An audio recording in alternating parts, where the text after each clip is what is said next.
Chapter 15, With the Wagon Teams. Soon after daybreak on the 12th day, the watch, which had now been carefully kept up for some days, reported that 2 Indians were galloping at full speed up the valley. A cheer broke from the defenders of the butte, for they doubted not that these brought news of the approach of a relieving party. When the horsemen arrived at the main encampment out on the plain, a stir was immediately visible, and in 2 or 3 minutes the Indians were seen running out to the horses grazing on the plain beyond, while loud yells rang through the air. "Those who have got rifles had better come to the edge," Long Tom shouted. "All these fellows who are here will be scooting out on the plain in a minute. We must stop a few of them anyhow." A minute or two later, scores of Indians dashed out from the trees at the foot of the buttes and ran toward their encampment. The whites at once opened fire, but a running man far below was a difficult mark, and not a single shot took effect. "Y'all don't call that shooting," Bronco Harry said indignantly. "It is all very well, Harry," Hugh said, "but a brown spot 300 feet below you and as many yards away isn't an easy mark." "Well," Harry said, "it can't be helped. Now we will get ready to go out to lend a hand to our friends. Let us have a couple of ropes. We will tie them to the branches one by one and haul them up. There's no fear of an attack. Now, look here, Jim. You and your lot had best stop here to guard the women, and we will sally out. There are 5 of you. That will be plenty." The man on watch now gave a shout. "I can see them," he said. "How many of them?" "I guess there's about 80. There's a thick clump in the middle. I reckon that they are the soldiers, and 30 or 4 riding loose. I allow they are cowboys." "That is just about the right number," Harry said. "If there was more of them, the Indians wouldn't fight. I don't know as they will now, but seeing as there must be 300 of them, I expect they'll try it. Now then, up with these branches." In a quarter of an hour the branches were all hauled out of the gap. While this had been going on, the women had given a feed and a good drink of water to the horses, for there was no occasion any longer to husband their resources. The animals were now saddled and led down through the gap. By this time the Indians were all mounted and were moving in a close body across the plain to meet the advancing foe. "Now, Jim," Bronco Harry said, "you stand on the ledge, and when you see the fight begin, you wave your hand. We can't make a start until they are at it, and we shan't be able to see down below there." The cowboys made their way down through the plain and then mounted. They sat for 10 minutes with their eyes fixed upon Jim Gatling. Presently he waved his arm, and with a shout they started at a gallop.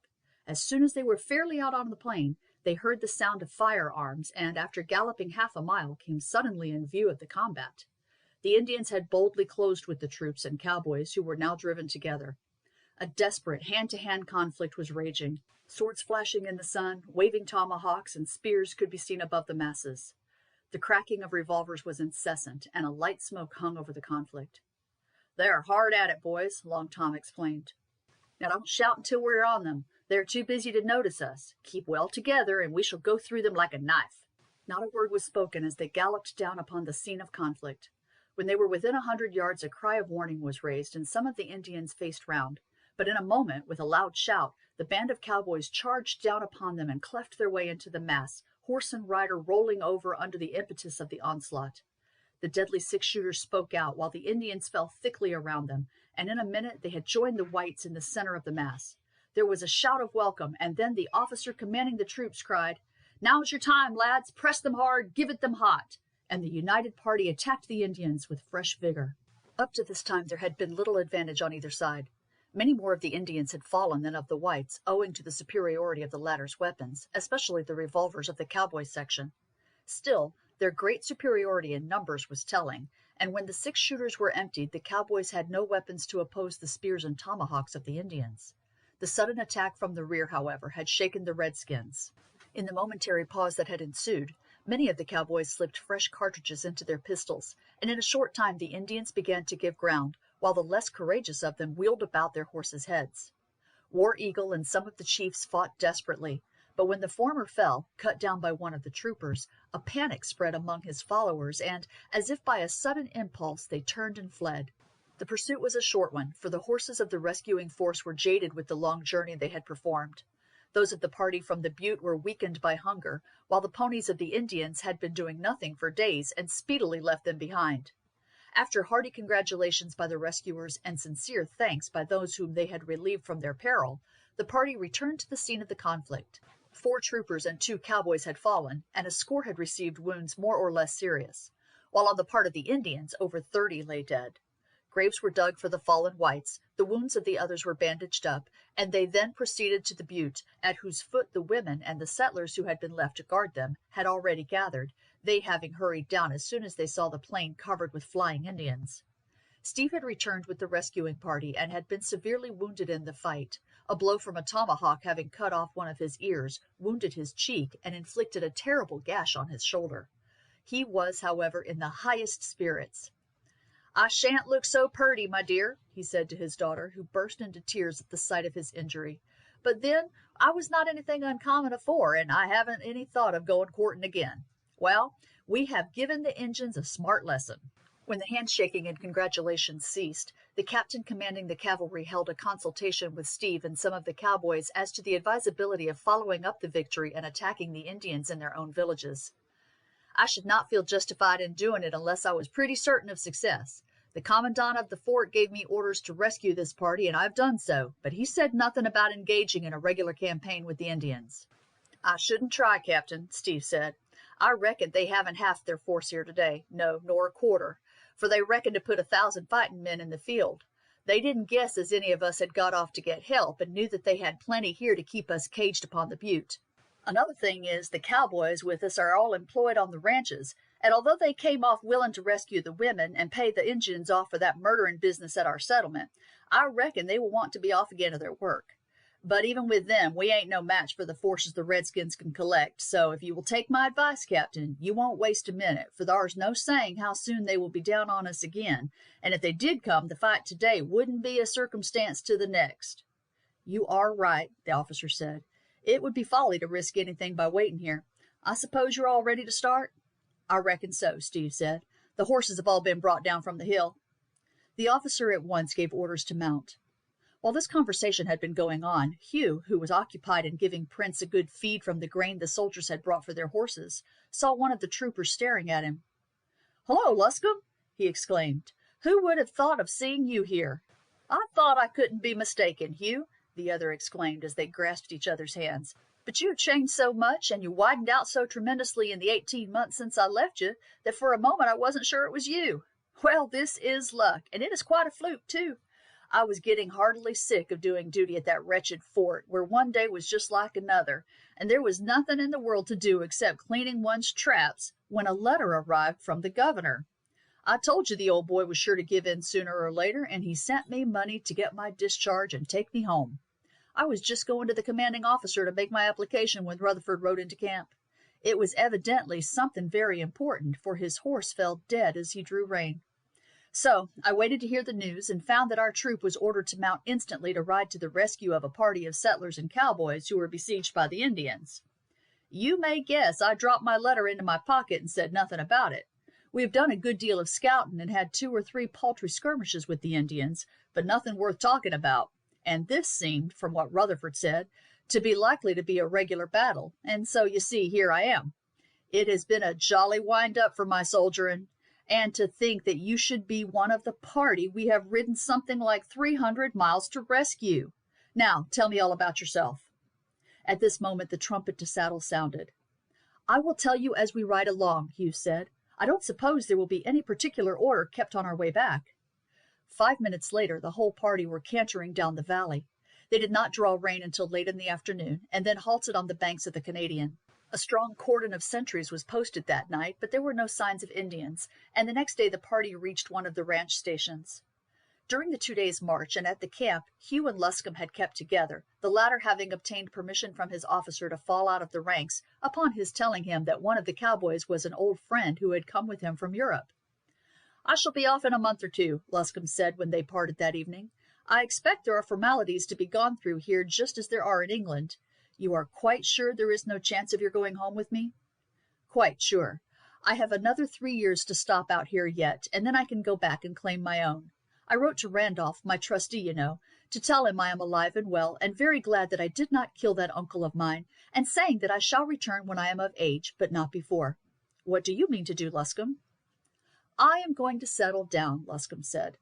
"I can tell you a year's work as trooper in one of these Yankee forts is about enough to make a man sick of soldiering.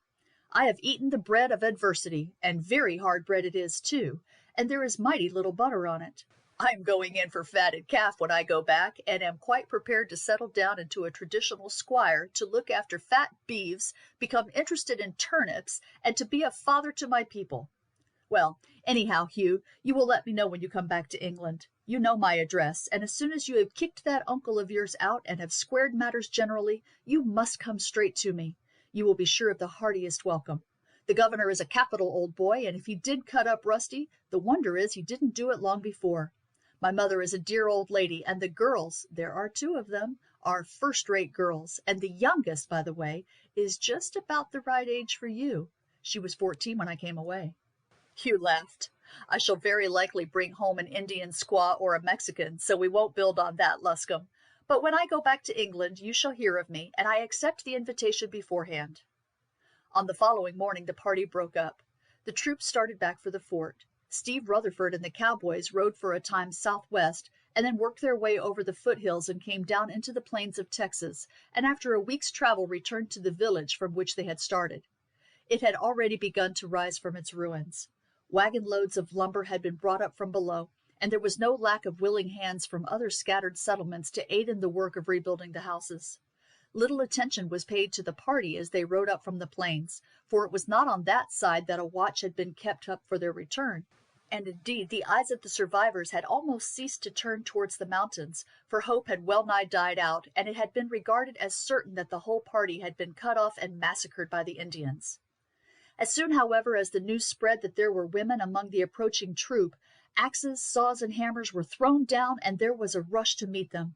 The scene was an affecting one, as mothers clasped daughters and women embraced their husbands, whom they had never thought to see again.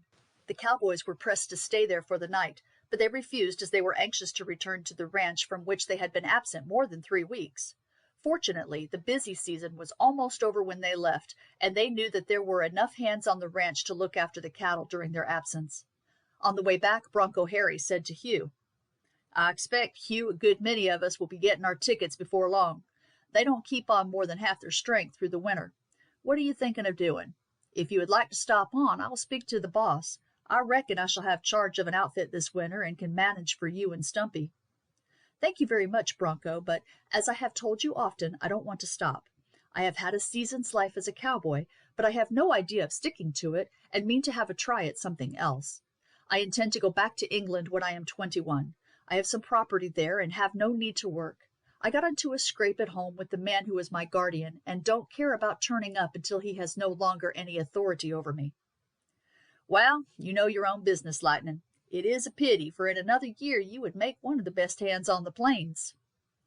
"If I were to stay for another year, I expect I should stay for good, Harry. It is a hard life, a terribly hard life, but it is a grand one for all that. There is nothing like it in the way of excitement, and I don't wonder that men who once take to it find it very difficult to settle down to anything else afterwards. Therefore, you see, it is just as well to stop before one gets too fond of it. I know I shall always look back upon this as the jolliest time of my life, and I am lucky to have gone through it without having been damaged by a cow, or having my neck broken by a bronco, or being shot by an Indian. Royce has made up his mind to go with me, and as soon as we get our discharge we shall make our way to New Mexico, and perhaps down into Arizona, but of course that must depend upon other things." Upon reaching the station they found that, as Harry had predicted, hands were already being discharged. The manager said, when they went to him and told him that they wished to leave, "Well, I had intended to keep you both on for the winter, but of course if you wish to go there's an end of it, and there are so many anxious to be kept on that a man in my position feels almost grateful to those who voluntarily afford vacancies." There were very hearty adieus between Hugh and Royce and Bronco Harry, Long Tom, and the others who had been their close companions for months. Then they mounted and rode off from the station. They had heard from a man who had just arrived that a large wagon train was on the point of starting from Decatur for Santa Fe. It was composed of several parties who had been waiting until a sufficient force was collected to venture across the Indian country. There were several wagon trains going with supplies for the troops stationed at the chain of forts along the line. Others had goods for Santa Fe, while a third was freighted with machinery and stores for mining enterprises farther south in New Mexico. It took Royce and Hugh a week to traverse the country to Decatur, and on arriving there they heard that the teams had started 2 days before. They waited a day at Decatur to buy a pack horse and the necessary stores for their journey, and then set out. In 2 days they overtook the train, which consisted of 40 wagons. Learning which man had been selected as the leader of the party, they rode up to him. "We're going to Santa Fe," Royce said. "We are both good shots and hunters, and we propose to travel with you. We are ready to scout and bring in game if you will supply us with other food." "That's a bargain," the man said briefly, by no means sorry at the addition of strength to the fighting force. "I reckon you will earn your grub. They say the Injuns are on the warpath." "They are right enough there," Royce said. "We've been engaged in a fight with a band of the Comanches who made a raid down on a little settlement named Gainesford, killed a score of settlers, and carried off 5 women. We got together a band from the ranch we were working on and went after them, and we had some pretty tough fighting before we got through." "Well, you will just suit us," the man said. "I hear pretty near all the tribes are up, but I doubt whether they will venture to attack a party like this." "I don't think they will if we keep together and are cautious," Royce said. "You have 40 wagons. That at 2 men to a wagon makes 80. "That's so," the other agreed. "And what with cooks and bosses and one thing and another, we mount up to pretty nigh 100, and of course every man has got a rifle along with him." "That makes a strong party," Royce said. "And with the advantage you will have of fighting from the cover of the wagons, I don't think the Redskins would dare to attack you. We've got a pack animal along with us, as you see, and our blankets and things. We will hitch him to the tail of one of the wagons." The man nodded. "I've got 4 teams here of my own," he said, "and a spare man who cooks and so on for my outfit, so you may as well join in with that. They are the last 4 wagons in the line." The journey occupied 6 weeks. They kept at first up the west fork of the Trinity River, crossing a patch of heavily timbered country. Then they struck the main fork of the Brazos River and followed it for some distance, then took the track across to the Rio Pecos. It led them by a toilsome journey across an elevated and arid country without wood or water, save that which they obtained at the headwaters of the Double Mountain River, and from 4 small streams which united lower down to form the North Fork of the Colorado River. From this point until they reached the Pecos, a distance of over 100 miles, there was no water. At ordinary times, caravans would not have followed this route, but would have kept far to the north. But they would have been exposed to attacks by the Comanches and Utes, so, in spite of their strength, they thought it prudent to follow the longer and safer route.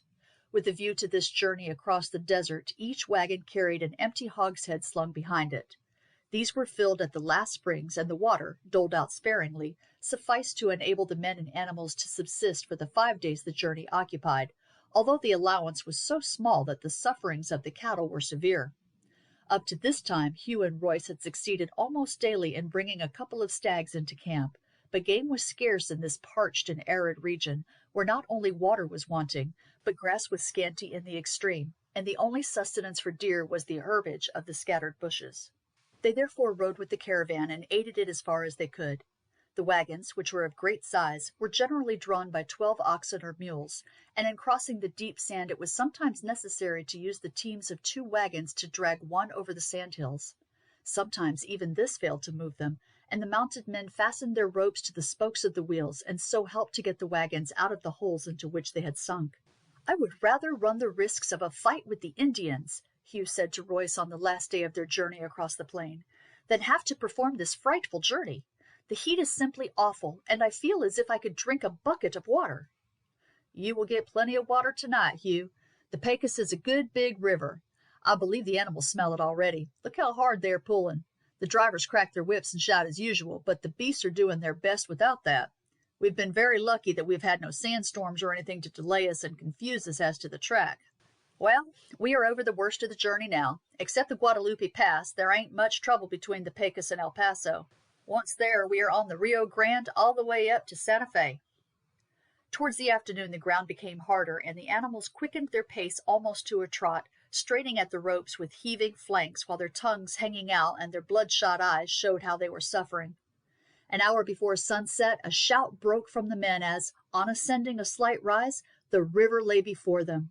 The instant they reached its bank and the animals were loosed, they rushed in a body into the stream and plunged their nostrils deeply into the water, while the men, ascending the banks a short distance, lay down at the edge of the stream and satisfied their thirst. 5 minutes later all had stripped and were enjoying a bath. Hugh had been much struck with the difference between the teamsters and the cowboys. The former did not wear the chaparajos or leather overalls with fringed seams, or the bright silk neck handkerchiefs or flat-brimmed hats of the cowboys. Their attire was sober rather than bright. They wore soft hats with slouched brims and great cowhide boots. There was none of that dashing, reckless air that characterized the cowboys or the quick alertness that showed the readiness to cope with any emergency that might occur. Nor in the camp at night was there any trace of the light-hearted gaiety which showed itself in song, laughter, and dance in the gatherings round the cowboys' fires. They were for the most part silent and moody men, as if the dull, monotonous labor in which they were engaged, and the months of solitary journeying, with nothing to break the silence save the cracking of the whips and the shouts of encouragement to the animals, had left their mark upon them. Hugh and Royce agreed cordially that, with all its dangers and its unmeasured toil, they would infinitely prefer the life of a cowboy, short as it might be, to that of a teamster, even with the prospect of acquiring a competence upon which to settle down in old age. 2 days' halt was made on the banks of the Pecos to rest the footsore animals. Then the journey was recommenced, the river crossed at a shallow ford, and its banks followed until, after 3 days' journey, a small stream running in from the west was reached. Hence the route lay due west to El Paso. The country was flat until they reached the Guadalupe range of hills, which they crossed by a winding and difficult pass, each wagon being taken up by 3 teams. Then, skirting the Alamos hills, they crossed the Sierra Hueco by the pass of the same name, which was far easier than that of Guadalupe, and then one long day's march took them down to Fort Bliss, which stands on the Rio Grande, facing the town of El Paso. They had now arrived at the borders of civilization. Mexican villages and towns and United States posts were scattered thickly along the course of the river, all the way from El Paso up to Santa Fe. "Where do you think it of doing, young fella?" the head of the party asked Hugh as they sat by the fire of the encampment a short distance out of El Paso. "You see, we shall kind of break up here. I'll go with my teams to the forts along the river and then strike out east to the outlying posts. About half my freight is ammunition and such like. Well, then pretty nigh half the wagons go up to the mines. They have powder, tools, and machinery. 1 or 2 stay here. They bring hardware and store goods of all sorts for this town. The rest go up to Santa Fe. Now, what are you thinking of doing? You can make up your mind to stay here, or you can go up to Santa Fe. You told me you had a fancy for joining some prospecting party and going out west into Arizona. I doubt whether you will find anyone much bent on that job at present, seeing as how the Injuns is stirring. Though I don't know that makes much difference, seeing they is always agin anyone going into what they calls their country. Anyhow, the miners will all have to work with a pick in one hand and a rifle in the other. You've got the Apaches here, and they're wuss than the Comanches. The Comanches have had to deal with western hunters and pioneers, and know that there ain't much to be got out of them but lead, so beyond stealing cattle, they've got into the way of being mostly quiet, though now and again they break out, just as they have at present. Now, the Apache has had to deal all along with Mexicans, and he has pretty good reason for thinking he is much better fighter than the white man. He has been raiding on the Mexican villages for hundreds of years, burning and killing and carrying off their women and gals, and I guess there's pretty good sprinkling of Mexican blood in his veins, though that don't make him better or worse as far as I know. Still, take them together, they are the savagest and hardest tribe of redskins on this continent. However, if you like to go prospecting among our hills and to run the risk of losing your scalp, that is your business. But if you do, this is the place to start from, and not Santa Fe. There's gold pretty nigh everywhere in the valley of the Gila, and that lies a bit to the northwest from here. At any rate, it seems to me that this is the place that you are most likely to fall in with the party starting out. But let me give you a warning, lad. You will find this town is pretty nigh full of gold miners, and you won't find one of them who won't tell you that he knows of some place that's a sartain fortune up among the hills. Now, don't you believe them. Don't you go and put your money into any job like that. If you find a party being got up and others think it is good enough to join, of course you can chip in, but don't you go and find the money for the whole show. There is no fear of that, Hugh laughed. I had about 25 pounds when I went on to the ranch, and I have got that and 6 months' pay in my belt. That won't go far towards fitting out an expedition. No, it won't, the teamster agreed. It will be enough for you to be able to chip in with the others, but, as you say, not to stand the whole racket. Well, what do you think? I am very much obliged to you for your advice, Hugh said, and I think we can't do better than stay about here for a bit at any rate. What do you say, Royce? It is all one to me, Royce replied, but there's no doubt that El Paso is as good a place as any, if not better, for looking around. Then that is settled, Bill, and to tell you the truth, I have had pretty nigh enough riding for the present, and shan't be sorry for a fortnight's rest. Same here, Bill said. I feel as if I was getting part of the horse and should like to get about on foot for a bit so as to feel that I hadn't quite lost the use of my legs." Accordingly, the next morning they bade goodbye to their comrades of the last 2 months and, mounting, rode into El Paso. It was a town of some size and purely Mexican in its features and appearance. The inhabitants almost all belonged to that nationality, but in the street were a considerable number of red-shirted miners and teamsters. Hugh and his companions rode up to one of the principal haciendas and handed over the 3 horses to a lounging Mexican. "They have been fed this morning," Royce said. "We will come in and give them some corn in 2 hours." "I will see after Prince," Hugh said, patting his horse's neck. "Don't you be afraid that I am going to leave you to the care of strangers. We have been together too long for that, old boy." They then went into the hotel and ordered a room and breakfast. "I don't care much for this Mexican stuff with its oil and garlic," Royce said as they had finished the meal. "Don't you? I call it first rate. After living on fried beef and broiled beef for over a year, it is a comfort to get hold of vegetables. These beans were delicious, and the coffee is a treat." "It isn't bad for one meal," Royce admitted reluctantly, "but you'll get pretty sick of Mexican cookery after a bit, and long for a chunk of plain beef hot from the fire." "Perhaps I shall," Hugh laughed, "but I think it will be some little time first. Now let us take a stroll round the town." It was all new to Hugh. He had seen the Mexican women in their native dress in the villages among the hills, but here they indulged in much more finery than the peasant girls. The poblanas were all dressed in gay colors, with a scarf or rebezo over their heads, with gold pins and ornaments in their glossy black hair, and with earrings, necklaces, and generally bracelets of the same metal. No small share of a peasant's wealth is exhibited on the persons of his womankind. They wore short skirts, generally of red or green, trimmed with rows of black braid, while a snow-white petticoat below and a white chemisette partly hidden by a gay handkerchief over the shoulders completed the costume. They were almost all barefooted, but Hugh observed that their feet and ankles were exceedingly small and well-formed, as were their hands and plump brown arms. Here and there were a good many of the upper-class half shrouded in black mantles, wearing the Spanish mantilla, worn so as partly to conceal the face, though it needed but the slightest movement to draw it aside when they wished to recognize anyone they met. Most of these were on their way to a church, whose bell was pealing out a summons, and carried their mass-book in one hand and a fan in the other. Many a look of admiration was bestowed by the merry peasant girls upon Hugh as he walked along. He was now 18 and had attained his full height, and his life on horseback gave an easy and lissome appearance to his tall, powerful figure. His work among the cattle had given to his face something of the keen, watchful expression that characterizes the cowboys, but not to a sufficient extent to materially affect the frank, pleasant look that was his chief characteristic. His gray eyes and the light brown hair with the slightest tinge of gold in it, typical of the hardy North Country race, were very attractive to the dark-skinned Mexicans. He and his companions had both donned their best attire before leaving camp, and this differed but slightly from that of the Mexican vaqueros, and though sufficiently gay to attract general attention elsewhere, passed unnoticed at El Paso. The Western cowboy was not an unusual figure there, for many of those discharged during the winter were in the habit of working down upon the New Mexican ranches and taking temporary employment with the native cattle raisers, by whom their services were much valued, especially where the ranches were in the neighborhood of those worked by white cowboys. These in any disputes as to cattle with the Mexican vaqueros were accustomed to carry matters with a high hand. But the white cowboys in Mexican service were just as ready to fight for their employers' rights as were those on the American ranches, and the herds were safe from depredation when under their charge. There were many priests in the streets, and numerous as they were always saluted with the deepest respect by the peasant women. "It is wonderful how much women think of their priests," Royce observed philosophically. "Back east it used to make me pretty well sick, when I was a young chap, to hear them go on about their ministers. But these Mexican women go a lot farther. There is nothing they wouldn't do for these fat padres."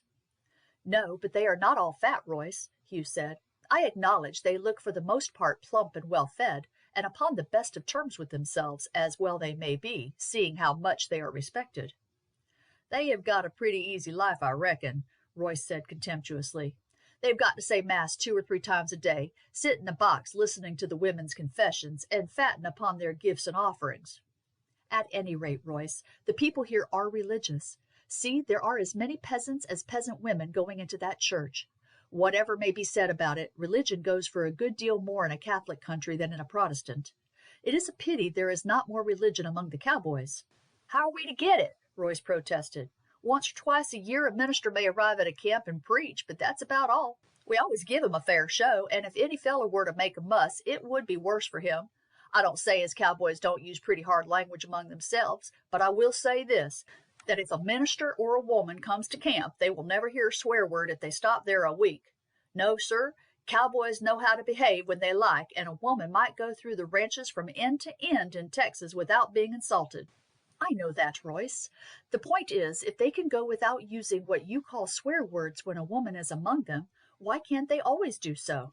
"It is all very fine to talk, Hugh, but when you get on a bucking bronco that sends you flying about 10 yards through the air, and you come down kerplump, I never seed a man yet as would pick himself up and speak as if he were in a church. No, sir, it's not in human nature." When they got back to the hotel, Hugh observed that questioning glances were cast at them by several men who were lounging about the steps. Royce observed it also. "What have those fellows got in their heads, I wonder?" he said. "Do they reckon we are two bad, bold men who have been holding up some Mexican village, or do they take us for horse thieves? There's something wrong, Hugh, you bet." "They certainly didn't look friendly, Royce, though I am sure I don't know what it is about. You haven't been winking at any of their women, have you?" "Go along with you," Royce laughed. "As if any of them would look at a little chap like me while I'm walking along of you. If there has been any winking, it's you as has done it.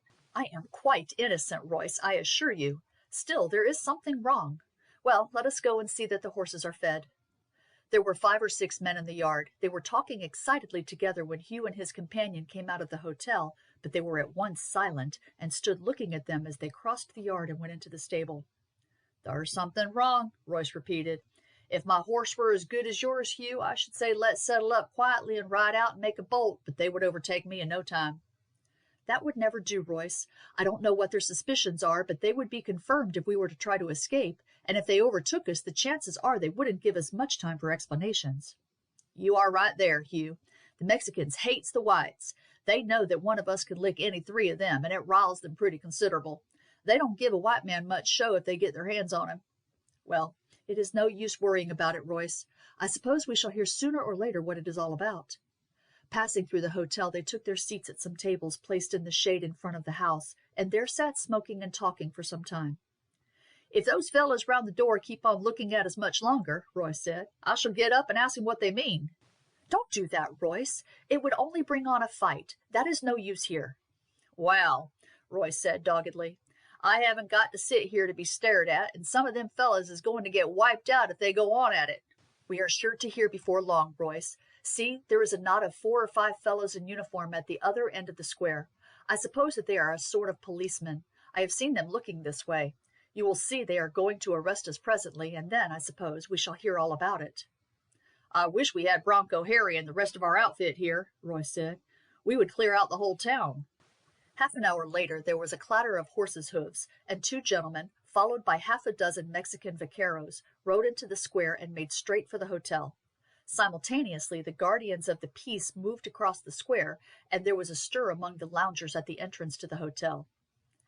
"The affair is coming to a crisis, Royce." One of the Mexicans was an elderly man, the other a lad 17 or 18 years old. The latter dismounted and entered the hotel. In 2 minutes he reappeared and spoke to the other, who also dismounted, and after a word or two with one of the men belonging to the hotel, and a short conversation with the leader of the party of civil guards, advanced to the table at which Hugh and Royce were sitting.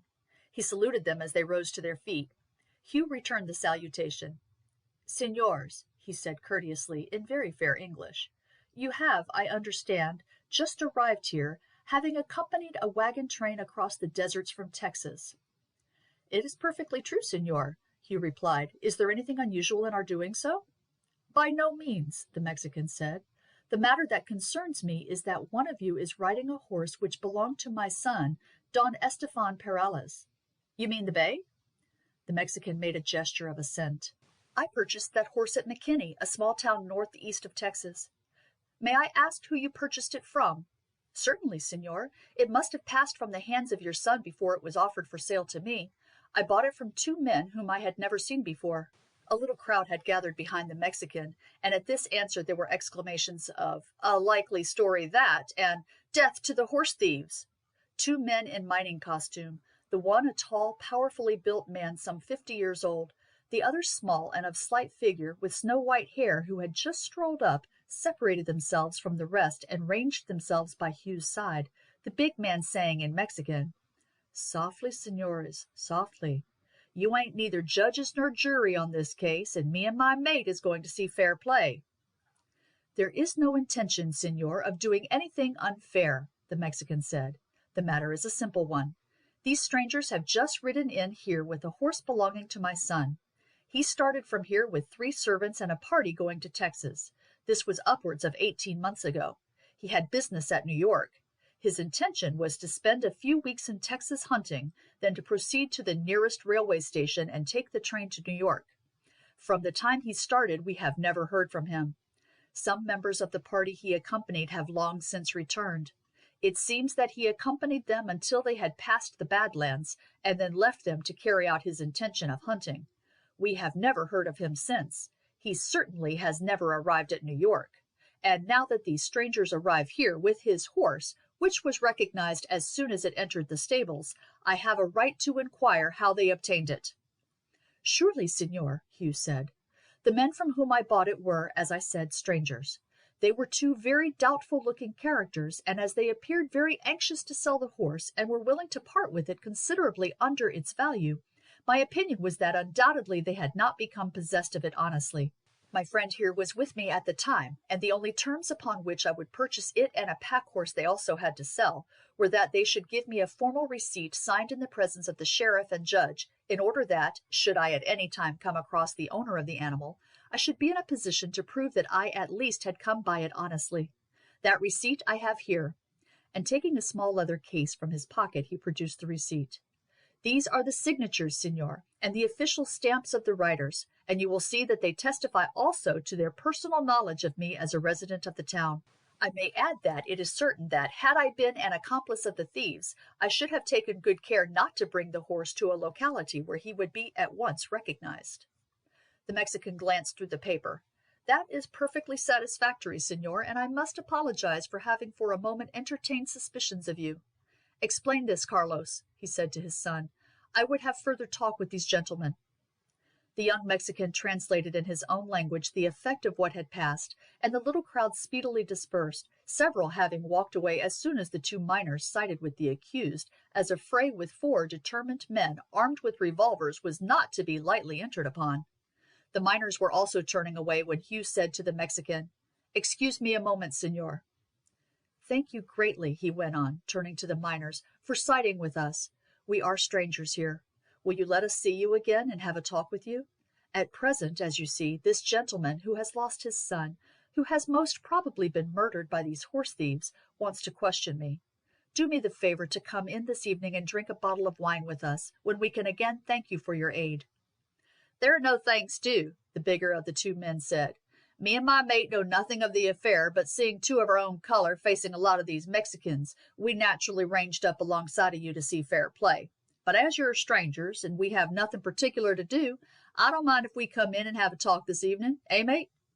The little man nodded, and the 2 walked off together. Hugh then turned to the Mexican. "Now, senor, we are at your service." "Senors," he said courteously, "my name is Don Ramon Perales. My hacienda lies 3 miles away.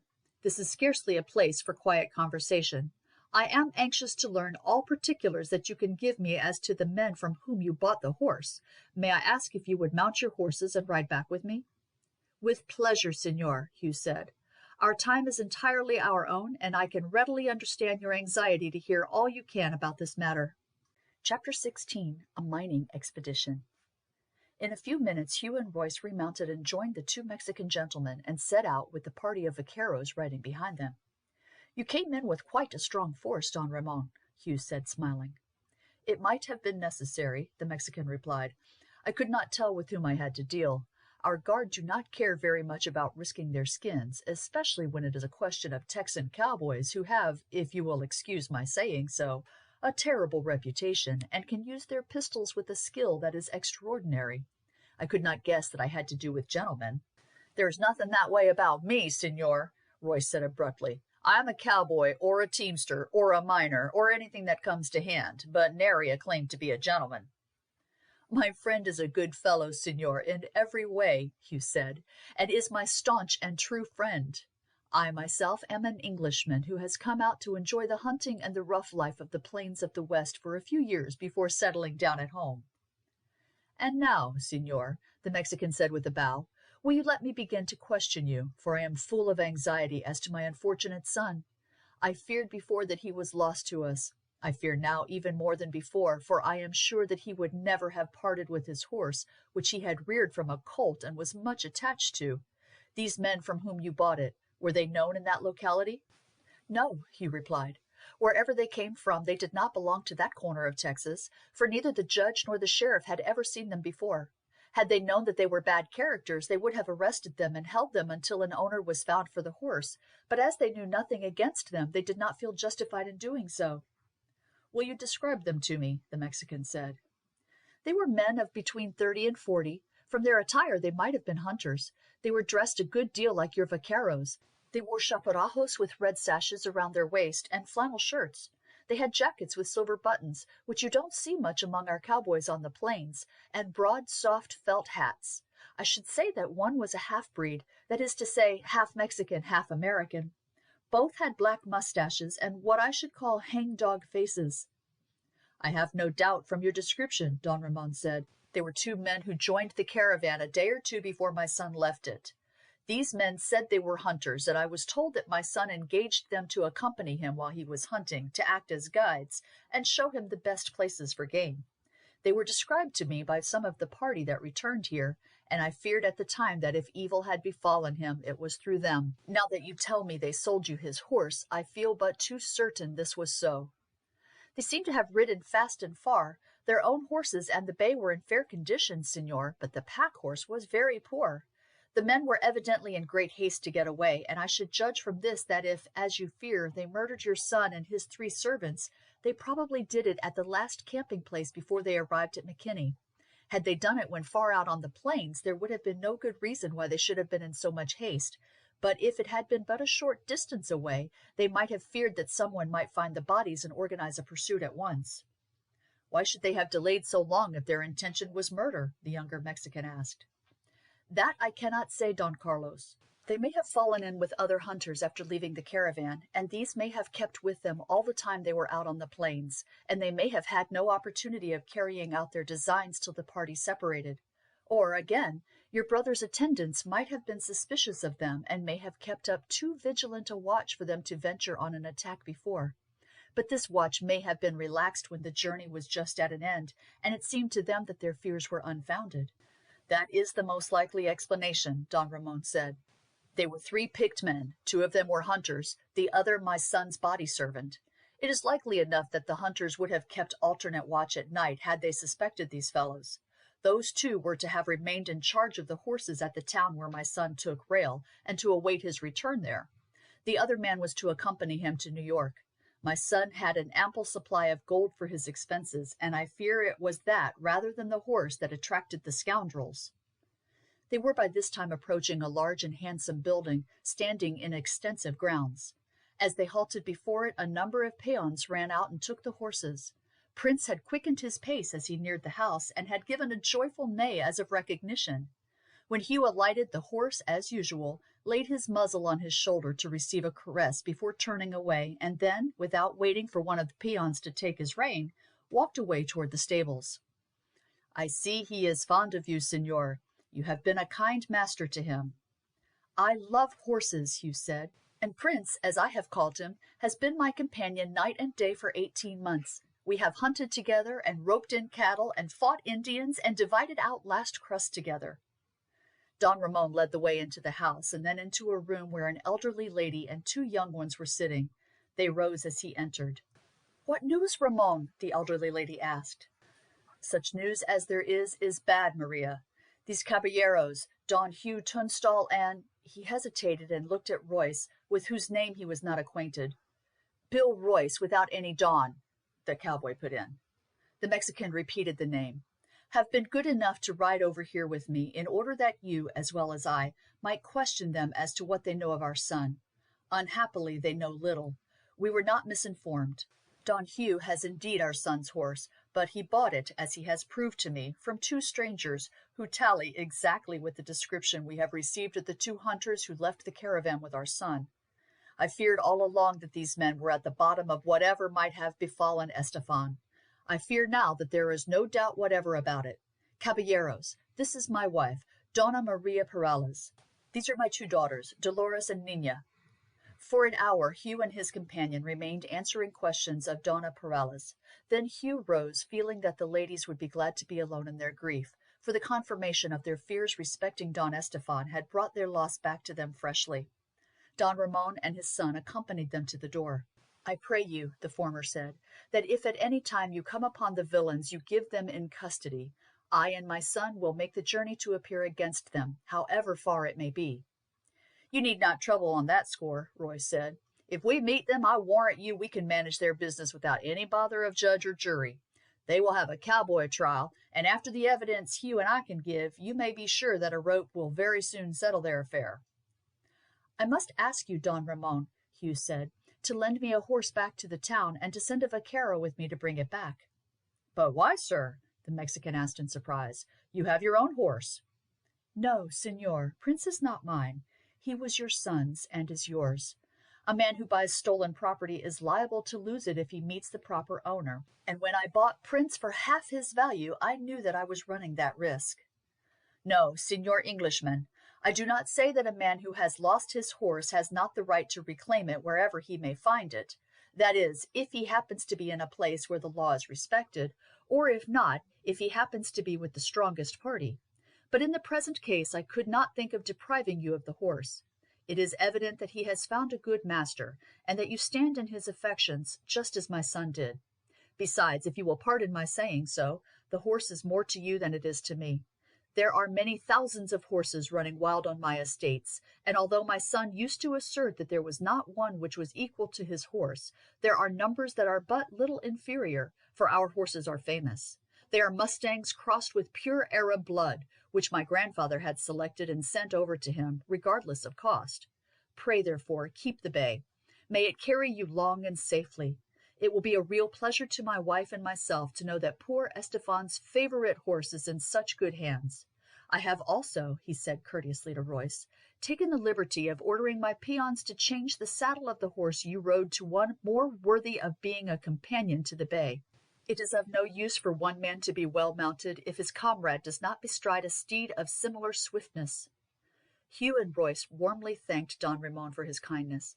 The horses were brought round, and that of Royce fully bore out the commendation of the Mexican. "We hope to see you again tomorrow," Don Ramon said as they mounted. "You will always be welcome guests here."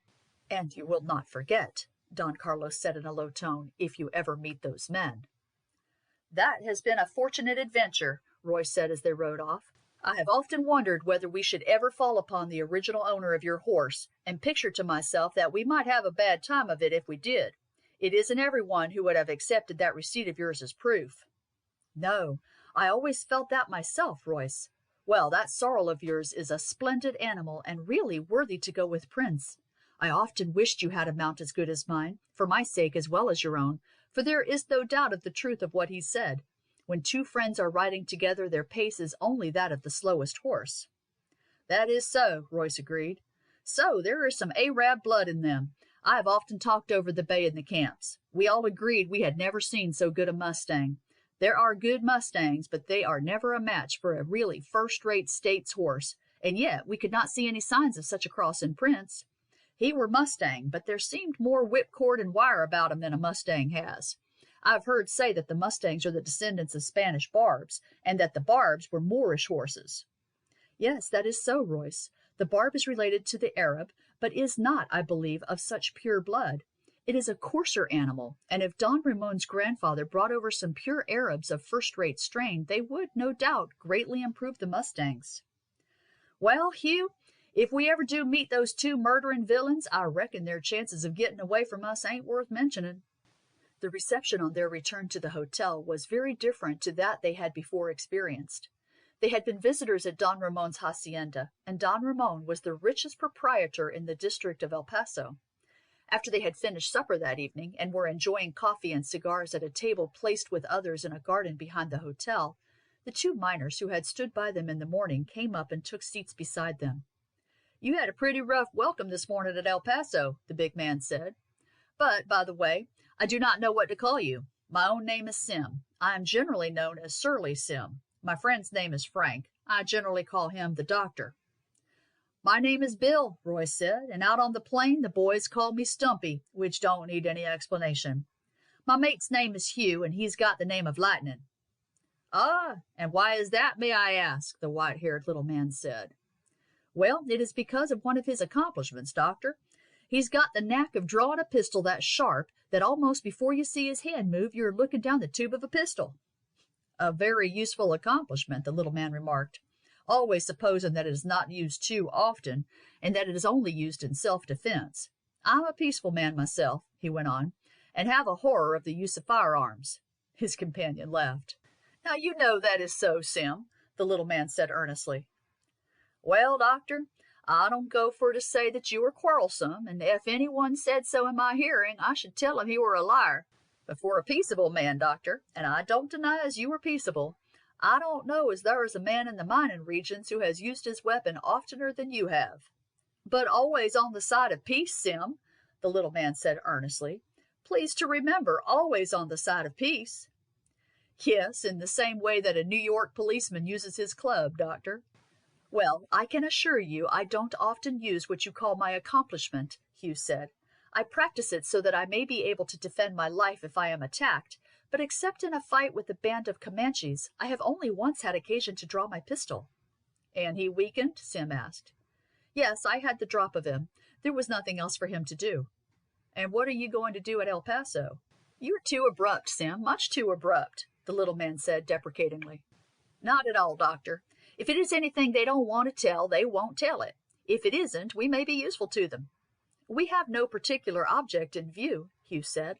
"I am an Englishman, but not a rich Englishman who comes out to buy ranches or to speculate in mines. But I have come rather to pass 3 or 4 years in seeing life on the western plains than to make money. I worked for 6 months in McKinney, had 3 or 4 months hunting, and then worked 6 months as a cowboy, and I thought that, for a change, I should like to come this way and see something of mining adventure in New Mexico or Arizona. My mate here has been with me for nearly 2 years and has thrown in his fortune with mine. There's adventure enough, and more than enough, in mining down there in Arizona. The doctor and I have been at it for some years. We haven't made a penny, but we have saved our scalps, so we may be considered lucky." "I was told," Hugh went on, "that El Paso was the most central place to come to. My idea was that I might find some party setting out on a prospecting expedition, and that I might be able to join it." "It ain't a good time for prospecting expeditions," Sim said. "Even on the upper Gila the mining camps is all on guard, knowing that any day the Apaches may be down on them, and it would want a man to be a wonderful fond of gold for him to go out prospecting down in Arizona." "I don't care much for gold," Hugh laughed, "though I don't say I should object to take my share if we hit on a rich lode. I should go for the sake of the excitement and to see the life." "Well, at other times you might find any number of people here in El Paso who would be glad enough to take you out on such an expedition," the doctor said. "You ask the first man you meet, Mexican or white, and he will tell you he knows of a mine and will take you to it if you will fit out an expedition." "You are exceptions to the rule, Doctor." "No, I don't say that," the doctor replied, though his companion gave a growling protest. "Oh, yes, we know of a mine," he went on, not heeding the growl. "At least we believe we do, which is, I suppose, as much as anybody can say.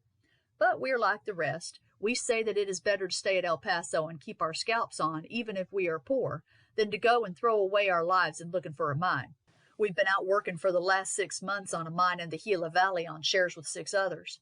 We weren't doing so badly, but the Mexicans who were working for us got scared and wouldn't stay, so we've given it up and come down here. Some day or other, when things settle down again, I suppose the mine will be worked, but it won't be by us. We're looking out for someone who will buy our shares, but I don't suppose anyone will give $5 for them, and they would be right. The thing paid in our hands, but it wouldn't pay in Mexicans. They are poor, shiftless creatures and have no idea of hard work. We should have given it up anyhow, even without these Indian troubles, which don't make much difference, for the Apaches are always ready to come down when they see a chance. It is always war between them and the whites. But we were there 6 months, and 6 months are about the outside Sim and I ever stop anywhere." "When you do go prospecting, do you often get any hints from the Indians as to where gold is to be found?" "Never. Sim Howlett said. The Injuns are too lazy to work themselves, and they know that when the whites get hold of gold, they pour down in numbers. I believe they do know often where there are lodes. I don't see how they can be off knowing it, for a redskin is always keeping his eyes on the move. Nothing escapes him, and it would be strange if, wandering about as they do, and knowing every foot of their country, they didn't notice gold when it is there to see. Besides, they've got tales handed down from father to son. In old times they had gold ornaments and such like, but you never see them now. They know well enough that such things would draw the whites. Sometimes a redskin will tell a white who has done him some great service where there is a lode, gold or silver or copper, but it don't happen often. Besides, most of the times the place lies right in the heart of their country, and for all the good it is, it might as well be in the middle of the sea. Of course, if it was gold and the metal was found in nuggets, and a horse load or two could be got in a month, it might be done, but not when it comes to settling there and sinking shafts and mining. That can't be done until the Apaches are wiped out. But are there such places as that, Sim? Well, there might be, but I've never seen them. The doctor and me have struck it rich many a time, but not as rich as that. Still, I reckon there are places where the first comer might gather a big pile if the redskins would but let him alone for a month. I suppose you are absent some time on one of these expeditions. Do prospectors generally go on foot or horseback? They in general takes a critter apiece, and 2 others to carry grub and a pick and shovel. Sometimes they go 2 together, but more often one goes by hisself. In course where 2 men knows each other and can trust each other, 2 is kind of handier than 1. We shouldn't like to work alone, should we, Doc? But then, you see, we have been 12 years together. Sometimes a man finds his own outfit, sometimes he goes to a trader in a town, and if he is known to be a good miner and a straight man, the storekeeper will give him a sack of flour and a side of bacon and such other things as are required, and then they go partners in what is found. Sometimes this goes on for months, sometimes for years. Sometimes the trader loses his money, sometimes he makes a fortune. You see, there are plenty of places as ain't in what you may call the Indian country, but somehow or other it do seem as if the redskins had just been put down where the best places is, so as to prevent the gold being dug. In Arizona, some big finds have been made, but nobody's any the richer for them. The redskins is always on the lookout. Often an exploring party never comes back. Sometimes 1 or 2 come back with the news that the others have all been wiped out, but what with the awful country and the want of water and the sartainty of having to fight, and of sooner or later being surprised and scalped, there ain't many men as cares about following the thing up. I suppose you know of such places, Sim? Well, maybe we do, the miner said cautiously. Maybe we do, eh, Doctor? The little man did not reply, but sat looking searchingly at Hugh. When he did speak, it was not in direct answer to the question. I like your face, young fella, he said. It reminds me of one I have seen somewhere, though I can't say where. You look to me as if you were downright honest. I hope I am, Hugh said with a laugh. You may bet your boots on that, Bill Royce said. He is as straight a man as you will find in Texas. And you are out here, the other went on, part for pleasure, part just to see life, and part, I suppose, to make money if you see a chance? I have never thought much of making money, Hugh replied, although I should certainly have no objection if I saw a chance, but I have never thought of doing more than keeping myself. And he has been with you, you say, nigh 2 years, he nodded at Royce. And you can speak for him as he does for you? That I can, Hugh said warmly. We have worked together and hunted together. We have been mates in the same outfit, and we have fought the Comanches together, and I can answer for him as for myself. He gave up his work and went with me, not because there was any chance of making more money that way than any other, but because we liked each other. Well, Sim, the little man said, it seems to me that these 2 would make good mates for that job of ours. Well, Doctor, you know I leave these things to you. I kinder feels that way myself towards them, and anyhow, I don't see as there can't be no harm in setting it afore them, seeing as there ain't no need to give them the indications. But I reckon there is too many about here to talk on a matter like that. Well, it comes to this, he went on, turning to Hugh. If you're disposed to make a joint expedition with us, and ain't afeard neither of roughing it nor of redskins, you meet us tomorrow 3 miles outside of town on the South Road, and we will talk to you straight. That is just what would suit me, Hugh said. And you, Royce? It's all the same to me, Lightning. If you are for an expedition, you know you can count me in. Good night, then, Sim Howlett said, rising.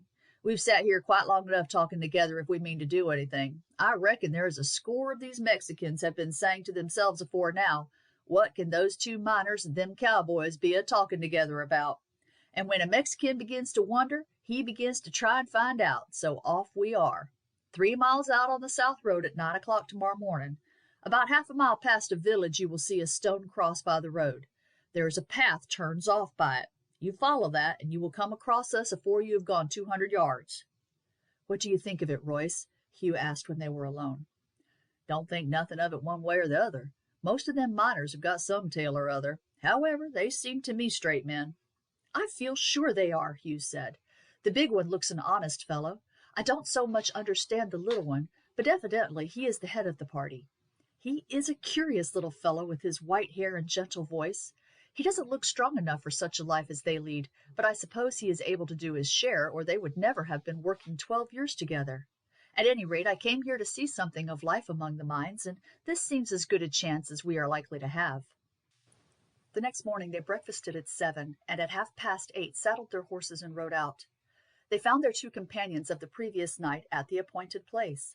As the miners saw them approaching, they turned off the path and preceded them to a Mexican hut, and there waited for them to come up. Good morning, the doctor said as they dismounted. There's no fear of our being overheard up here. The Mexican who lives here has often been up with us among the hills and started for the town a quarter of an hour ago when we told him we had a rendezvous here. Now, if you will hitch your horses up and sit down on these maize stalks, we can talk comfortably. A year ago, when Sim and I were working in a gulch among the mountains, we heard a call in the distance. We went to see what it was and found a man who had dropped down, just worn out and famished after he had given the cry that fetched us. He had been shot in 4 or 5 places, and we saw at once that his journey was nearly over. We carried him to our fire and brought him round, and did all we could for him for 3 weeks. Then he died. He told us he had been one of a party of 6 who had been prospecting in the hills west of the lower Gila. One of them had learned from an Indian he had helped in some way of a place where the bed of a stream was full of gold. They found it, but the next morning they were attacked by the Apaches, who had, I expect, been following them all the time. 2 of them were killed at once. The others got upon their horses and rode for it. 3 of them were shot down, but this man was well mounted and got off, though they chased him for 3 days. He lost his way, his horse fell dead, but he struggled on until he saw the smoke of our fire and made us out to be whites. Before he died, he told us how the place could be found. He said there was no doubt about the gold, and he had 3 or 4 nuggets in his pockets weighing 2 or 3 pounds each. He said he had lots of bigger ones, but had chucked them all away to lighten his horse. Well, it is a long journey. It will take us all a month, I reckon, to get there. We cannot go straight. The Apaches would have us to a certainty, but must go north into the Moquis country, then down again from that side. We have been minded to try it ever since, but luck has been bad with us, and besides, 2 men wouldn't be enough for such a journey. It ain't every one Sim and I would care about going with, but we have both taken a fancy to you. We saw you stand up straight before that crowd of Mexicans. Besides, we know it wants good grit for that cowboy life. Now this is the offer we make. We have got 2 horses, and we can buy 2 pack horses, but we can't go further than that. You have got 2 out-and-out horses. We saw you ride in yesterday afternoon. You will want another pack horse, and you will have to provide the outfit, say 2 bags of flour, 2 sides of bacon, 10 pounds of tea, and a couple of gallons of spirits. Then there will be sugar and some other things. We shall also want a small tent. Now, if you like to join us on these terms, you can. There's plenty of gold for us all, but mind you, it will be no child's play. The journey from the Moquis country there will be terrible, and there is the chance, and a pretty big chance it is, I tell you, of a fight with the Redskins. We may never find the place. We've got pretty good indications, but it is not an easy matter to find a place among these mountains. Still, there it is. If you get there and back, you will each have a horse-load of gold. If you don't, you will leave your bones there. What do you say to it? Hugh looked at Royce. I reckon we can take our chances if you can, the latter said. At any rate, mates, you will find as we can take our share in whatever comes. Then that is agreed, the doctor said. Now, about preparations. It will never do for you to be buying the things here, for if we were seen to start off together, we should be followed sure enough. It would be guessed at once we had told you of something good. We must not be seen together again. We will get our pack horses and load up, and go as if we were undertaking a job on our own account. and camp up somewhere 20 miles away and stop there a week. After we have gone, you can get your outfit and move off and join us. Sim and I have been talking over whether it will be a good thing to take Jose, that's the man here, with us instead of buying baggage horses. He's got 4 beasts. He could ride one himself, and the other 3, with the one you have, would make up the number.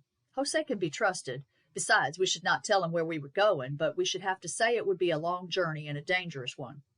He is a widower with 1 child, and these horses are his only possession, and I think he would want their value put down before he started, say $75 apiece for them and their saddles. That is $300. You wouldn't buy them for less. So, as far as money goes, it would come to the same thing. You will get it back again if Jose and the animals come back. But if we all do come back, $300 would be nothing one way or the other. Then comes the point. Would it be worthwhile to take him? There would be one more rifle in case we had to fight, and Jose has plenty of courage. I've seen him in a fix before now. He would look after the beasts and leave our hands free, and his pay would cost us nothing, for if we got there, he would help us gather and wash the gold. What is the drawback, then? Hugh asked. The drawback is that if we have to ride for it, he might hinder us. There ain't much in that, Doc, Sim Howlett put in. Our horses are pretty good, though they ain't much to look at. But the horses our mates here have got would leave them standing, and I don't know that Jose's best is much slower than ours. Besides, when you are working among those mountains, speed goes for nothing. A horse accustomed to them would pick his way among the rocks faster than a racehorse. If we are attacked, their running won't be much good to us. If we get fairly from the hills with the gold and the patches are on our trail, why, then we must trust to cunning, and our mates here can ride clear away. We shan't do that, Sim, Hugh said. If we throw in our lot with you, we shall share it to the end, whatever it is. Well, that is all right, lad, but there are times when stopping to fight is just throwing away your life without doing no good. The doctor here and me ain't meant to desert mates, but when a time comes where it ain't no sort of good in the world to fight, and when those mates must get rubbed out whether you stick by them or not, then it is downright unreasonable for anyone as can get clear off to throw away his life foolish. Well, anyhow, Sim, Hugh said, it seems to me that it will be best to take Jose and his horses with us. It will, as you say, leave our hands free, and it will make the journey much more pleasant, and will add 1 to our strength. Well, that would cost, you say, $300. How much will the rest of the outfit cost? $300 at the outside, the doctor said. We've been reckoning it up. Of course, we have all got kits, and it's only grub and ammunition we've got to buy, and 2 or 3 more shovels, and some pans for washing the sand, and another pick or 2, and a couple of crowbars. $300 will get as much grub as the 4 pack horses will carry, and make a good proper outfit for us. Will your money run to that? Hardly, Hugh said. That's just about what we have got between us.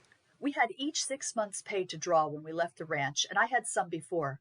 I think we are about $20 short of the $600. That is plenty, the doctor said. If you put in $400, Sim and I can chip in another $200, as we shan't have to buy pack horses, so we have plenty between us. We shall see Jose tonight and talk it over with him, and if he agrees, he will come to you and bring a document for you to sign, saying that if he does not return in 6 months, the $300 are to be paid over for the use of his child. Then he will go with you to a priest and put the paper and the money in his hands. Then you can hand him over your pack horse. He will take charge of it. Then, if you will give us $100, we will engage to get the outfit all provided. When it is all done, we will let you know what day you are to meet us and where. You see, we are asking you to trust us right through. That is all right, Hugh said. We are trusting you with our lives, and the dollars don't go for much in comparison. That is so, Sim Howlett said. Well, there's nothing more to say now. You'd best ride back to the town and give yourself no more trouble about it. You will hear from us in a few days, or it may be a week. We shall buy half the things and send them on by Jose, then get the others and follow ourselves.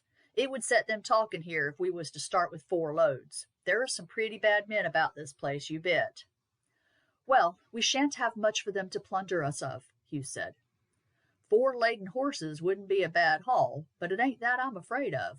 If there were a suspicion as we was going out to work a rich thing, there is plenty of men here would get up a party to track us and fall on us either there or on our way back. There are 2 or 3 bands of brigands upon the mountains, and they are getting worse. There have been several haciendas burned and their people killed not so many miles from El Paso. Parties have been got up several times to hunt them down, but they never find them. And there is people here as believe that the officers of the Guarda are in their pay. They have come across us more than once when we have been prospecting, but they don't interfere with men like us because, firstly, we haven't got anything worth taking. Anyway, nothing worth risking a half a dozen lives to get. And in the next place, if it had got known they had touched any of our lot, the miners would all join and hunt them down, and they know right enough that it would be a different thing altogether to having to deal with the Mexicans. 5 minutes later, Hugh and Royce were on their way back to El Paso. Chapter 17, Carried Off. The next morning, in accordance with the promise they had given Don Ramon, Hugh rode out to the hacienda, Royce saying that they were two great swells for him, and he would rather stop quietly at El Paso. Besides, he said, most likely Jose will come this morning, and I will stop and fix up that business with him. Hugh did not try to dissuade him, for he had seen that Royce was ill at ease on the occasion of his first visit.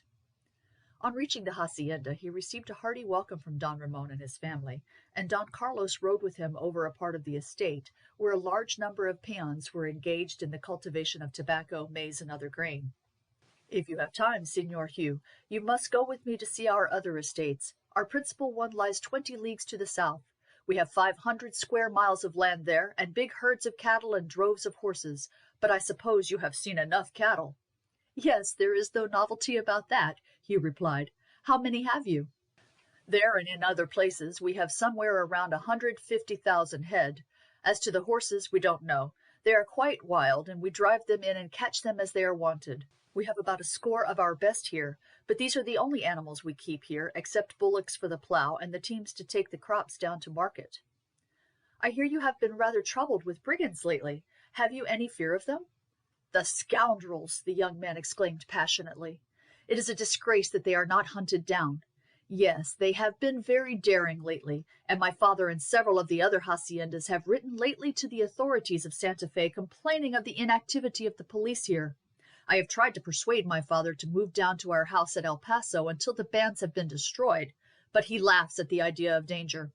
We have 20 armed peons sleeping in the outhouses, and 12 male servants in the house, and indeed there is little chance of their attacking us. Still, one cannot but feel uncomfortable with the ladies here. There are 100 troops or so stationed in the fort at the other side of the river, and they have joined 2 or 3 times in the search for the brigands, but of course they are too far off to be any protection to us here. Besides, they are not of much use among the mountains. The officer in command is fonder of good wine than he is of the saddle. It is a difficult thing to rout out these brigands. Half the peasantry are in alliance with them, and they get information of everything that is going on, and even if we knew of their hiding places, there would be little chance of our taking them by surprise. However, sooner or later, I suppose, we shall have them. There is a large reward offered for their capture. Someone is sure to prove traitor at last. It is always the way with these bands. Someone thinks himself ill-used in the division of the booty, or takes offense with the leaders, or something of that sort, or is tempted by the reward, and then we get them all. If it wasn't for treachery, the country would soon become uninhabitable. His host would not hear of Hugh returning that evening to El Paso, but sent a peon in to tell Royce that he would not return until the next day. Hugh spent a delightful evening. The young ladies played on the mandolin and sang with their brother. The soft light, the luxurious appointments, and the ripple of female talk were strange and delightful after so long a time among rough surroundings, and it was with great reluctance that he mounted his horse and rode back on the following morning. He found on arrival that his comrade had arranged the matter with Jose, and had deposited the money with the priest. As he was standing chatting to him at the door of the hotel, a ragged Mexican boy ran up, placed a scrap of paper in Hugh's hand, and at once started away. "It is from the doctor," Hugh said, opening it, and then read as follows. "I have something particular to say to you. It must be private. When you have received this, stroll quietly through the town as if you were only looking at the shops. Go down to the river and follow it up till you hear 3 whistles. Then come to them. You had better come alone. The doctor." "I wonder what the little man has got to say, Royce?" "Dunno," the other said. "I suppose you had better go and see. You've got your 6-shooter anyhow?" Hugh obeyed his instructions and walked along the river bank till he heard the whistles. They came from a small clump of bushes standing apart from any others. As he approached it, he heard the doctor's voice. "Look round and see if there is anyone in sight." "No one that I can see," Hugh replied. "Then come in." Hugh pushed his way through the bushes. "Why, what is the matter, doctor?" he asked, surprised at all these precautions. "I will tell you. Sit down there. It is just as we fancied it might be. I told you that we might be watched. These confounded Mexicans have nothing to do but watch, and they have found out what we are after." "How did you learn that, Doctor?" "Well," the doctor said reluctantly, "my mate has but one fault. He will sometimes go in for a drink. It's not often, but just occasionally, once perhaps every few months. It has always been so ever since I have known him. Well, last night it came over him. He thought it would be a long while before he would have a chance again, I suppose. He is not quarrelsome when he drinks, but you may be sure I always go with him so as to take care of him. So yesterday evening, seeing that he had made up his mind for it and was not to be turned, I went with him to a little wine shop near where we lodge.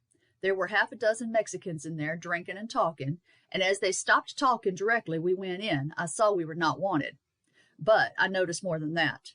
I saw two of them glance at each other, and though I could not recollect I had ever set eyes on them before, I knew they saw us. We hadn't any money on us beyond what was wanted to pay for the liquor, so though I didn't like the look of them, I was not uneasy. We sat down and called for some liquor, and I managed to say to Sim, 'These chaps know us, Sim, don't you go drinking.' He nodded. We drank for a bit, at least he did. I don't touch spirits. Then, talking carelessly out loud, we, in whispered asides, made out a plan.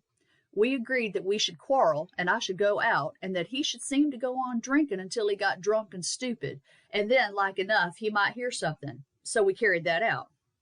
As soon as he had drunk his glass, he called for another, and then another. I got up a row with him, and told him he was always making a beast of himself.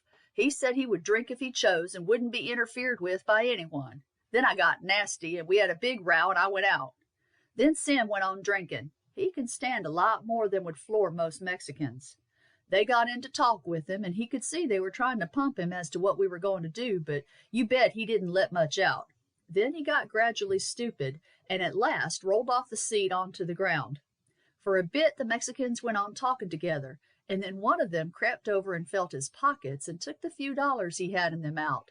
That convinced them he was dead off to sleep, and they went on talking. What he gathered was this. The fellows were spies of one of these bands. They had noticed you particularly when you came in, because it seems their captain was in the town and recognized your horse and told them he didn't like your being here, and they were to watch you sharp. They were in the crowd when there was the row about the horse, and they saw us having our talk with you. They followed you out to the Don's and back again, and when you rode out in the morning to meet us, they sent a boy after you, and he kept you in sight and tracked you up to the hut and then crawled up close and overheard what we were saying. They sent off word at once to their chief, and we were to be followed by two men. When they have traced us to this place, one is to ride back to some place where a dozen of them will be waiting to attack us on our way back." "That is bad," Hugh said. "What is to be done?" "This has got to be put a stop to," the doctor said calmly, "though I don't see how yet. At any rate, Sim and I think we'd better not hurry. A few days won't make any difference, and something may occur." He picked up from their talk that the villains had something else in hand just at present, some stroke from which they expect to make a lot of money, but they talked low, and he couldn't catch much of what they said. Maybe it will go wrong, and the country may be roused and hunt them down, and if so, you bet we'll be in it. We have got chances enough to take in this job as it is. We don't want to reckon on brigands. Not that there is any much fear of them now that we know their plans. We have only got to ambush the men they send after us. Still, we ain't going to take any chances. These fellows may follow direct. They are sure to choose someone who knows the mountains well, and they may judge by our direction the course we are taking and go by other paths. They would know pretty well we are not the sort of people to fool with. Still, it is better to wait a little while and see if there is a chance of putting a stop to it here. It is not that we are afeard of the skunks. If we could not throw them off our trail, we could fight them anyway, but one don't want to have them on one's mind. We have got plenty of things to think about without them." "Oh, yes, I think it much better to stay here for a bit, Doctor. There is no hurry about a start on our expedition. I should certainly like to take a share in routing out these bandits, especially as, from what you say, it seems that the men at their head are the fellows who murdered Don Ramon Perales' son and sold me his horse. I wonder which hacienda it is that they are meaning to attack." "Yes, it is a pity Sim didn't manage to find that out. We would have caught them then." "Have you any idea how strong the band is?" "They are not often over 20, the doctor replied. 20 is enough for their work, and if there were more the shares of the plunger would be too small. But as I said, they have got friends everywhere and could probably gather 30 or 40 more if they knew the troops were going to attack them. A Mexican is always ready on principle to join in if there is a chance of getting a shot at an American soldier." I suppose you have not the least idea in what direction these fellows have their headquarters? Well, I have some sort of an idea. At any rate, I know of one place where there is a party who don't care about being interfered with by strangers. 2 or 3 months ago, when Sim and I were about 40 miles over to the northwest, we were in a village just at the mouth of a bit of a valley, and the girl who waited on us at the little wine shop whispered in my ear when the landlord's back was turned, "Don't go up the valley." Well, we were not thinking of going up the valley, which was only a sort of gulch leading nowhere, but after that we thought that we would have a look at it.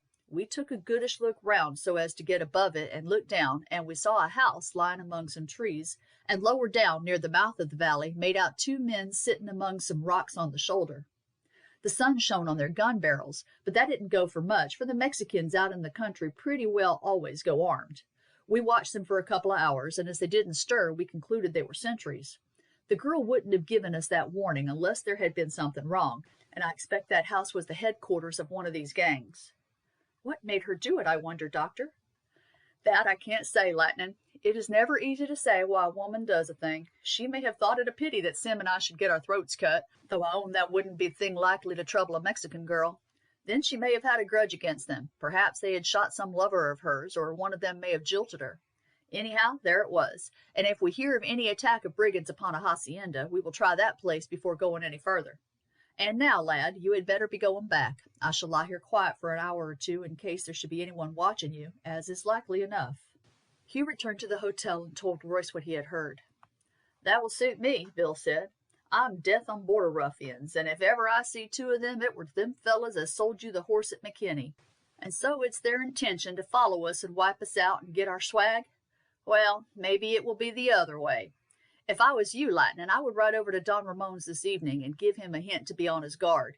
There's no reason why it should be his place they have got in their mind more than any other, but the fact that they stole the son's horse, to say nothing of killing him, might turn their thoughts that way. If you do a fellow one injury, I reckon that like as not you will do him another. I don't know why it is so, but I reckon it's human nature. I will ride over at once, Hugh said. I wouldn't do that, Hugh. You don't know who may have been watching you, and if it is known that you had been meeting the doctor quiet, and the doctor is a mate of Sim's, and Sim was in that wine shop, they will be putting things together, and if you ride straight over to Don Ramon now, they will think it is because of something the doctor has been saying to you. Then if it should chance as that is the place they are thinking of, it are long odds that Sim and the doctor get a knife between their shoulders afore bedtime. You go quietly off in the cool of the evening, just jogging along as if you was going to pay a visit of no particular account. They ain't got no interest in us except as to this expedition to find gold, and they won't concern themselves in your movements as long as I'm here at the hotel and the others ain't getting ready to make a start. They've learned all they want to learn about our going. Just as the sun was setting, Hugh set out. It was dark when he reached Don Ramon's hacienda. After chatting a while with Don Ramon, his wife and son, the 2 girls, their father said, being somewhere out in the garden, Hugh said quietly to the Mexican that he wanted to speak to him for a moment in private. Don Ramon lighted a fresh cigarette and then said carelessly, "It is a lovely evening. We may as well stroll outside and find the girls. I don't suppose they know that you are here?" Don Carlos followed them into the broad veranda outside the house. "Your son can hear what I have to say," Hugh said in reply to an inquiring look from Don Ramon, and then reported the conversation that Sim had overheard. Father and son were both much excited at the statement that the horse had been recognized. "Then poor Estefan's murderers are somewhere in this neighborhood," the Don exclaimed. "That is the part of the story that interests me most, Senor. As to attacking my hacienda, I don't believe they would venture upon it. They must know that they would meet with a stout resistance, and El Paso is but 3 miles away. Daring as they are, they would scarcely venture on such an undertaking. But I will, of course, take every precaution. I will order 4 men to be on guard at night, bid the others sleep with their arms ready at hand, and see that the shutters and doors are barred at night. But the other matter touches us nearly. If Estefan's murderers are in the province, we will hunt them down if I have to arm all the vaqueros and peons and have a regular campaign against them. You were quite right not to mention this before my wife. She and my daughters had better know nothing about it. By the way, I wonder where the girls are. They are not generally as late as this. I suppose the evening has tempted them. It is full moon tomorrow." He raised his voice and called the girls. There was no reply. "Carlos, do you go and look for them, and tell them from me to come up to the house. And now, Senor, we will have a cup of coffee." In a quarter of an hour Carlos returned. I cannot find them, father. I have been all around the garden calling them. Don Ramon rose from his seat and struck a bell on the table. They must have gone up to their rooms, he said, without coming in here. When the servant appeared, he said, Rosita, go up to the señorita's rooms and tell them that Don Hugh Turnstall is here. They are not there, señor. I have just come down from their rooms. What can have become of them, Carlos? Don Ramon said. I have no idea, father. They had Lion with them. He was asleep here when they called him from outside, and I saw him get up and dash through the open window. I can't understand it, the Don said anxiously, for the evening is cold. Besides, they would scarcely go outside the garden after nightfall. They might be down at Chiquita's cottage, father. Oh, yes, I didn't think of that, Carlos, Don Ramon said. Yes, they are often down at their old nurse's. Rosita, tell Juan to go down to Chiquita's cottage and beg the young ladies to return, as I want them. In 10 minutes the servant came back. They are not there, señor. They left there just as it was getting dark. Surely there is nothing to be uneasy about, Ramon, his wife said. The girls are often out as late as this on a moonlight evening. They are sure to be about the garden somewhere. But Carlos has been around, Don Ramon said. Well, we will go and have another look for them. Followed by the 2 young men, he stepped out onto the veranda. Carlos, he said, go round to the men's quarters and tell them your sisters are missing, and that they are all to turn out in search. I don't like this, he said to Hugh after his son had left. I should have thought nothing of it at any other time, but after what you have just been telling me, I feel nervous. Now let us go round the garden. They traversed all the walks, Don Ramon repeatedly calling the girls' names. They were joined in their search by Don Carlos and a number of the men. They are certainly not in the garden, Don Ramon said at last. Now, let us go down towards Chiquita's cottage. They may either have followed the road on their way back or have come along a bypath to the garden. We will go by the path and return the other way. The path lay through a shrubbery. Just as they entered it, a man met them running. Well, what is it, Juan? Don Ramon asked as he came up, and he could see his face by the light of the torches some of the men were carrying. I don't know, señor, but we have just come upon some fresh blood on the path. With a cry of alarm, Don Ramon ran forward with his son and Hugh. 50 yards farther, they saw 2 of the men standing with torches in the middle of the path. Here is blood, señor, one of them said. We passed it without noticing it on our way to the cottage. We were not examining the ground. But on our way back, the light of the torches fell upon it. Don Ramon stood staring in speechless horror at the large patch of blood on the path. There has been a struggle here, Hugh said, examining the ground. See, there are marks of large feet. Some of them have trod in the blood. See, Don Carlos, and he pointed to a line of blood drops leading to one of the bushes. Search, Hugh, the young man groaned. I dare not. Hugh motioned one of the men with a torch to follow him.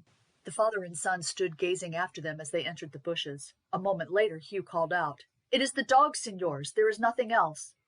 An exclamation of joy broke from the 2 Mexicans. They were at least relieved of the overpowering dread that had seized them at the sight of the blood, and at once joined Hugh. The dog, a fine Cuban bloodhound, was lying dead, stabbed in a dozen places. What can it mean, father? Don Carlos said in a low voice. I can hardly think, the Mexican said, passing his hand across his forehead. I am afraid, señor, it is too evident, Hugh put in. This is the explanation of what my friend heard. The brigands did not intend to attack the hacienda.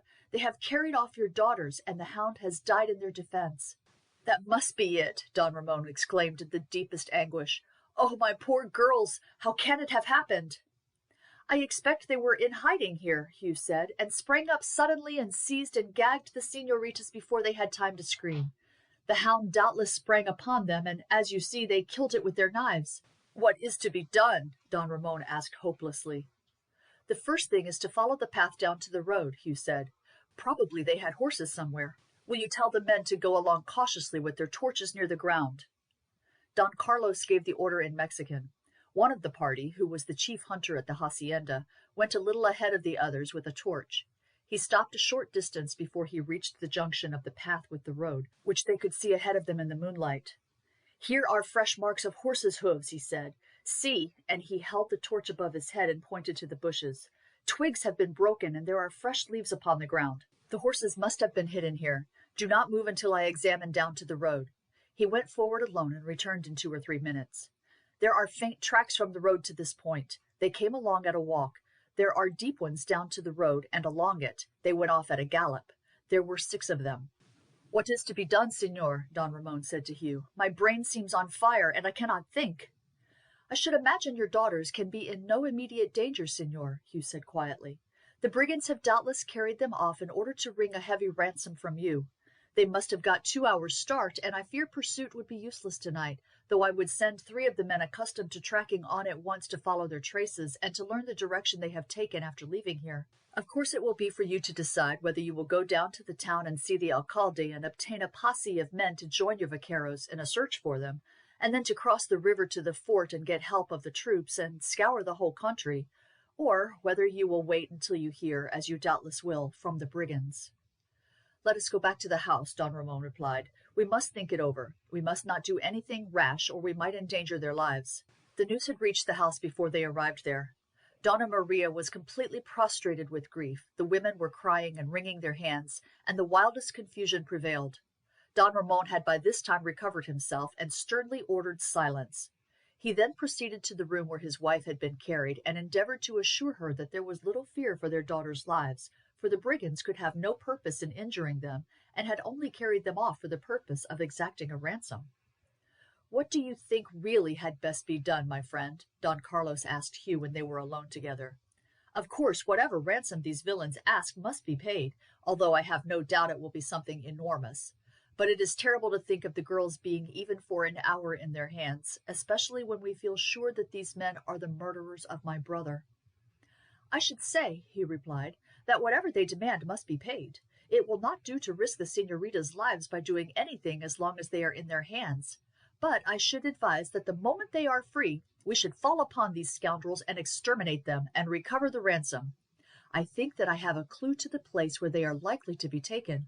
One of my miner friends was speaking to me of a place that would be likely to be used for such a purpose. He could lead a party there, but it would never do to attempt it while the ladies are in their hands. You may be sure that a careful watch will be kept, and at the first alarm the villains might murder them. We will hear what your father says when he returns, and if he thinks, as I do, that we can attempt nothing until he receives some communication from the brigands, I will ride back to El Paso and consult my friends there. Don Ramon, on his return, said that he was strongly of opinion that it would risk the girls' lives were any movement made until he heard of them. As he could be of no utility, Hugh rode over to El Paso, Don Carlos saying that he would let him know the instant they received any communication from the brigands, but that he should anyhow see him in the morning, as he should ride over with his father to report the matter to the authorities. It was past 10 o'clock when Hugh reached the hotel.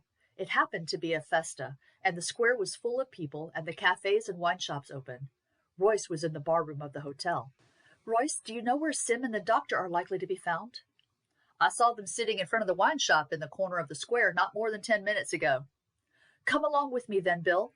But I thought we weren't to be seen with them, Royce said. There could be no reason against it now, Hugh replied. They have learned all they wanted to learn about it and know that we are going together. At any rate, our meeting would seem to be accidental. Is anything up, Hugh?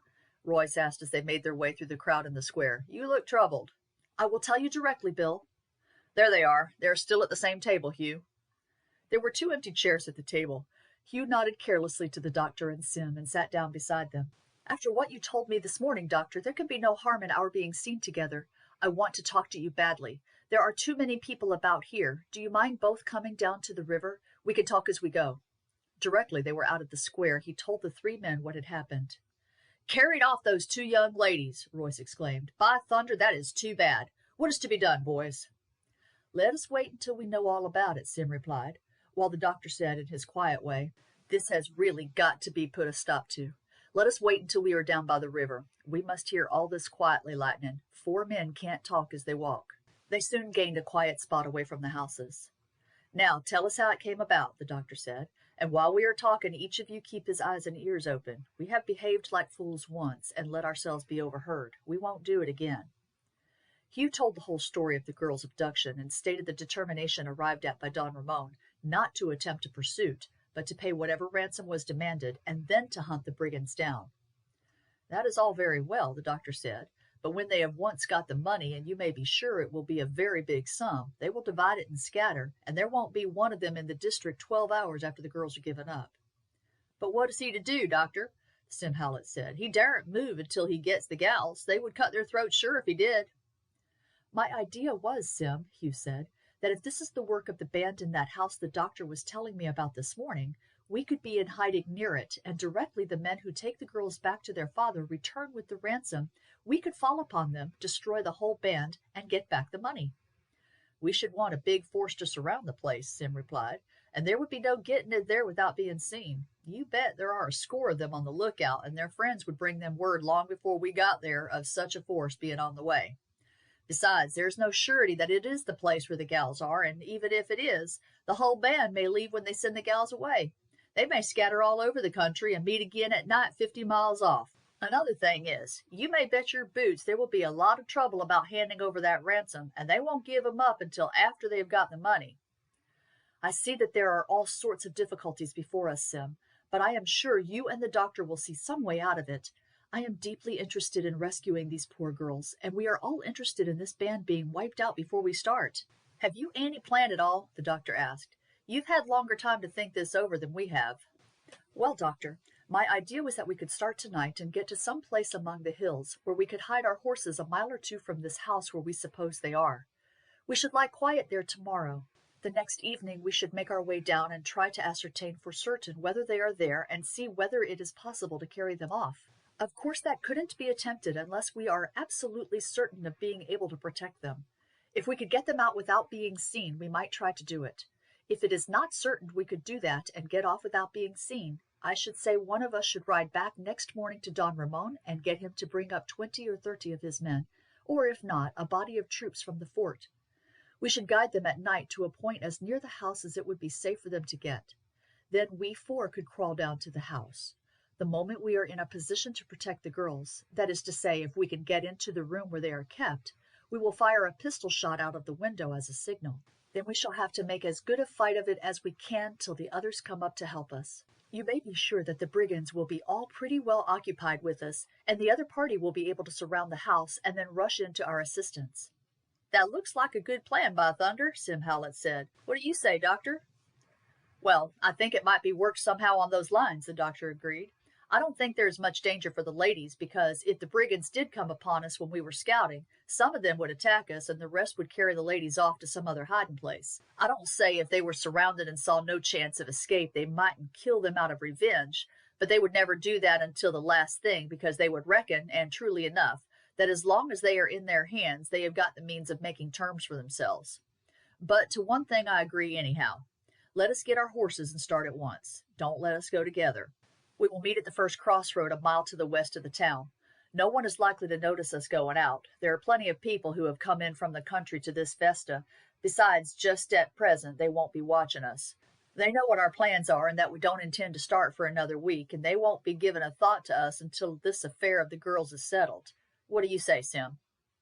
"That is right enough," Sim said, "but we must be careful about the roads, Doctor. Like enough they will have a man on every road going anywhere near the place, and perhaps miles away." "Yes, we must make a big circuit," the doctor agreed. "Strike the hills 15 or 20 miles away from their place, and then work up through them so as to come down right from the other side." "Shall I get some provisions at the hotel?" Hugh asked. "No, we will attend to that. There are plenty of places open, and we will get what is wanted. Now, do you and Bill go back by yourselves. We will follow in a minute or two." End of chapter 7.